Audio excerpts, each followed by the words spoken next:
जुनून, जुनून, जुनून, जुनून। माँ ने कहा है कि अदालत में जाने से पहले आप आखिरी बार अग्रवाल साहब से जाके मिलिए। अगर कोई भी आउट ऑफ कोर्ट सेटलमेंट हो जाए तो ज्यादा बेहतर होगा, नहीं तो बहुत बदनामी होगी। वो तो मैंने कह दिया ना कि मैं जरूर ये कोशिश करने के लिए जाऊंगा। आप नहीं जानते मैं अपने बेटे से मिलने के लिए कितना बेताब हूं। उससे तो मुझे बच्चे को छूने तक नहीं दिया। वक्त बहुत बलवान होता है मेरे बेटे, बहुत बलवान। वो तुम्हारा बेटा है और इस सच्चाई को दुनिया की कोई ताकत जुटा नहीं सकती। बस उस वक्त का इंतजार करना सीखो जब वो एक दिन तुम्हारे पास आएगा और कहेगा आई लव यू पापा, आई लव यू। शायद वो वक्त मेरी तकदीर में नहीं। अधिकारी साहब, हम लड़ेंगे, अपने हक के लिए लड़ेंगे, लेकिन पहले मुझे एक कोशिश और कर लेने दो। ठीक है, मैं चलता हूं। मां आपके जवाब का इंतजार कर रही होगी। उनसे कह देना मैं कल वहां जरूर जाऊंगा। जी। एक मिनट, आज सुबह राजवंश का टेलीफोन आया था। वो कह रहा था कि उसे तुमसे कुछ मशवरा करना है। मैं जानता हूं वो किस सिलसिले में मुझसे मशवरा करना चाहता है। वो ऐसे मामलों में आपसे बात करने से डरता है। वो गलत काम करने लगा अनिल, और इसीलिए मुझसे बात नहीं करता। अब उसे कौन समझाए कि ऐसे लुका छुपी से मसले हल नहीं होते। तुमसे मिले तो बतला देना उसे ये सब। जी। साला थोड़ी सी टेंशन होती है तो सीधा मुंह में चल जाता है। यूं पकड़ा। बाबू से बात करने की क्या जरूरत है? सौदा तय हो गया, तन्ने माल मिल गया, मन्ने पैसा मिल गया, बात खत्म होगी। बाबू से मिलना इसलिए जरूरी है भाई ताकि मैं बड़े सौदे की बात कर सकूं। तू फिक्र ना कर, तुझे भी माला माल कर दूंगा। ये बात से हाँ। पर एक बात है, जो भी ससुरी बात करनी होगी राकड़ की स्पीड से करियो। मन्ने बाद में फाटक बंद करना है। भाई अगर फाटक बंद हो जाएगा तो कौन सी उस पर मोहर लग जाएगी? तू फाटक बंद कर दे, जाते वक्त खोल लेंगे। वैसे मुझे ज्यादा टाइम नहीं लगेगा। ये बात से हाँ। तो चलो फिर, मन्ने भी टाइम नहीं है।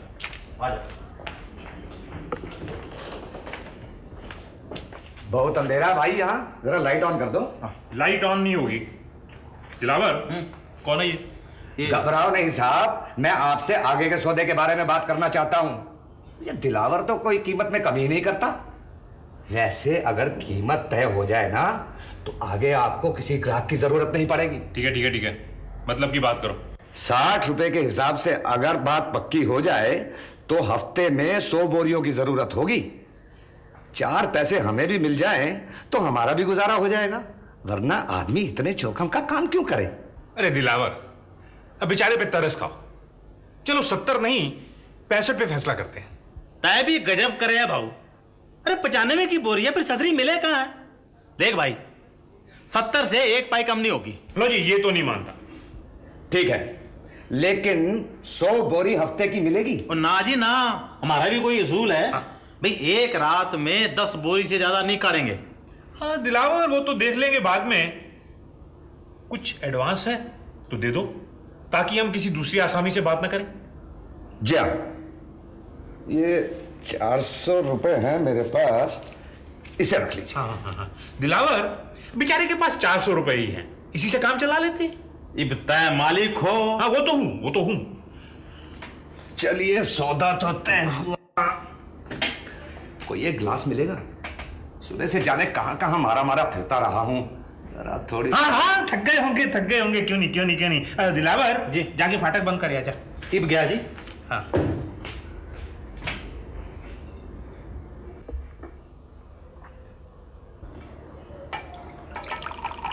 विलायती है? जी हाँ, विलायती।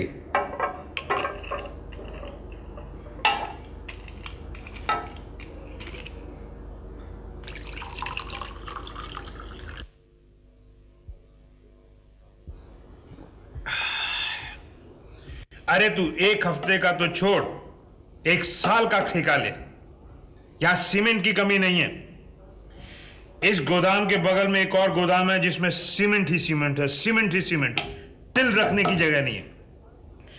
और उस सारे सीमेंट पे हुकूमत है हमारी, मनमोहन की। कहां से आता है इतना सीमेंट? अरे भैया चोरी का नहीं है। हाँ, लोगों को खिलाते पिलाते रहो तो सब स्टोर्स के दरवाजे खुल जाते हैं, और फिर जेब में माल हो रोकड़ा और ऊपर से दिल हो, जो हमारे पास है, हमारे पास। और फिर वो मुझे घसीटता हुआ गोदाम के अंदर ले गया। अरे साहब, इतना सीमेंट और लोहा है वहां कि कुछ मत पूछिए। आज भी वादे के मुताबिक तुम वहां जाना, उसके बाद तुम्हारा काम खत्म। साहब, कल उसको 400 रुपए दिए थे, वो ये 400 रुपए रख लो, इससे तुम्हारा हिसाब पूरा हो जाता है। ये 200 रुपए और रखो, बच्चों के लिए है। साहब, आप ही का दिया तो खाते हैं। बाकी मेरे बच्चे को काम पर लगवा दीजिए, जिंदगी भर आपकी गुलामी करता रहूंगा। मैं आज ही साहब से बात करता हूं। वंडरफुल भाई, आपने तो कमाल कर दिया। इसका सारा क्रेडिट तो आपको जाता है सर।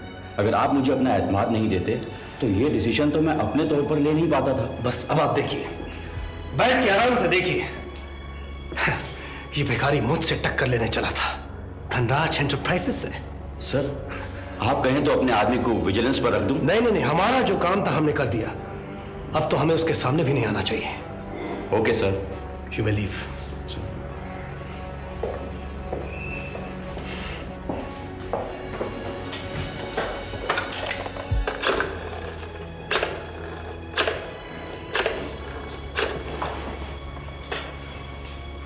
हाँ सीमा, क्या बात, तुम किटी पार्टी नहीं गई? हाँ, सब खैरियत? क्या बात है, ये अचानक इतना प्यार कैसे उमड़ आया? सीमा, आई लव यू सीमा। बहुत खुश लगते हो आज। हाँ, बताऊंगा। अच्छा ये बताओ कि ये वैशाली की छुट्टियां कब से शुरू हो रही हैं? गुड, तब तक ये मामला निपट जाएगा, इत्मीनान से चलेंगे उसके बाद। हाँ बाबा, सब बताऊंगा, don't get excited. I'll see you at home.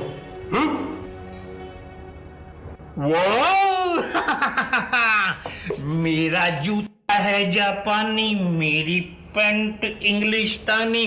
भाई ये किड लेदर के जूते पहने हुए मुद्दत ही हो गई थी। इसे पहनकर चहलकदमी करने का कुछ और ही मजा होता।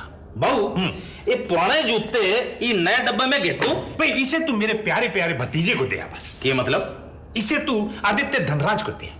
पता बता दो, अभी मैं पार्सल करा दूंगा। अबे ओ, इतने दिन हो गए मेरे साथ रहते हुए, अभी तक तू मेरा तंज नहीं समझा? नहीं। इसे तू पहन ले। मैं पहन? हाँ, तू पहन ले। पर बहु ये तो बड़े छोटे हैं। तो अपने बेटे को पहना दे। अपने बेटे को पहना दूं? कैसे पहना दूं? अगर उसे भी नहीं पहनाना चाहता तो फेंकना समझता है? हाँ, इसे फेंक दे। नहीं तो मेरे सामने पड़े पड़े ये मुझे मेरी बेकसी की दिलाते रहेंगे। बेकसी? हाँ। बहु ये बेकसी क्या हुआ? बेबसी की छोटी बहन। बेबसी की छोटी बहन? हाँ। क्या मतलब? और अब तेरी भी बेकसी के दिन दूर हो जाएंगे। क्या मतलब? मतलब ये कि 1 साल तक हमारा ये सीमेंट का धंधा चलता रहा तो मेरे पाँव 12 और तेरा सर कढ़ाई में।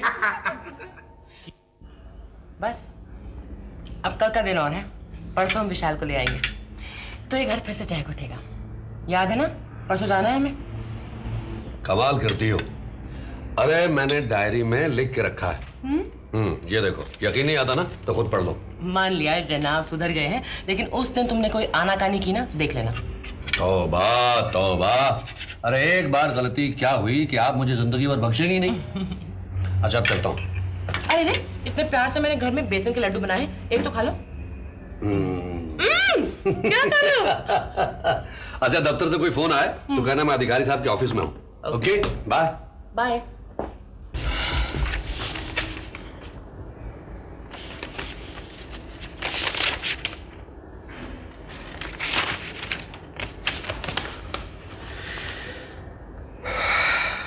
मैं इस खतो खिताबत, इन इल्जामात और इन जवाबी इल्जामात के भंवर में फंस गया हूं अधिकारी साहब। आपको नहीं मालूम मैं किस अजाब में फंसा हुआ हूं। मैं आपके दुख और आपके दर्द को समझता ही नहीं बल्कि उसे महसूस भी करता हूं अग्रवाल साहब। लेकिन अब अगर इस भंवर से हमें कोई बचा सकता है तो वो सिर्फ आप ही हैं। नहीं अधिकारी साहब नहीं, मैं थक हार कर बैठ गया हूं। अब तो मैं वाकई अपने आप को अपाहिज महसूस करता हूं। अब देखिए, ये नील जिस पर मुझे इतना भरोसा था, उसने भी कैसे कैसे गंदे इल्जाम लगाए हैं। क्या अपनी बीवी को कोई इस तरह बदनाम कर सकता है? ये चीथड़े सड़क पर फेंकने से क्या होगा जानते हैं आप? दोनों घरों की बदनामी और कुछ नहीं। क्या आपने भी उसे नहीं समझाया? यह तो कानूनी दावपेच है, एक दूसरे को नीचा दिखाने, एक दूसरे को हराने के हरबे। इन हरबों की धार बिल्कुल बेकार हो सकती है अगर हम इस मसले को इंसानी नुक्ते नजर से देखें। अब देखिए ना, मिन्नी अगर नील को अपने बच्चे से एक बार भी मिलने देती तो नौबत यहां तक नहीं पहुंचती। वो तो उसे अपने बेटे को छूने तक नहीं देती।